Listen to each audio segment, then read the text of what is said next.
غافل, زکات سے غافل, جہاد سے غافل, دعوت دین سے غافل, مسجد سے غافل, اور تو اور نبی کے غلام کیا بنتے, نبی کی سنتوں کا مذاق اڑانے لگے ہیں. کئی نوجوان ایسے ہیں جو داڑھی اور پگڑی کو آر سمجھتے ہیں, عیب سمجھتے ہیں. کتنے نوجوان ایسے ہیں جو سنت کے مطابق بال رکھنے کو عیب سمجھتے ہیں, شلوار ٹخنوں سے اوپر رکھنے کو عیب سمجھتے ہیں, سنت کی طرح لباس پہننے کو عیب سمجھتے ہیں. کتنے لوگ ہیں جو مذاق اڑاتے اور کہتے ہیں جی دیکھا ہے ہم نے نمازیوں کو, دیکھا ہے ہم نے داڑھی پگڑی والوں کو, دیکھا ہے ہم نے حاجیوں کو.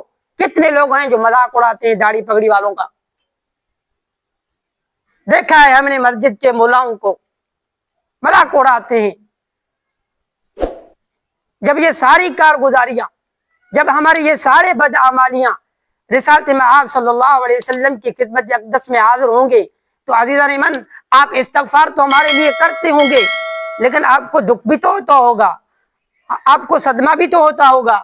یہ کبھی سوچا ہے ہم نے؟ سوچنے کے لیے ٹائم نہیں تھا, وقت نہیں ہے. دنیا کے لیے وقت ہے, دین کے لیے نہیں ہے. جو ضرورت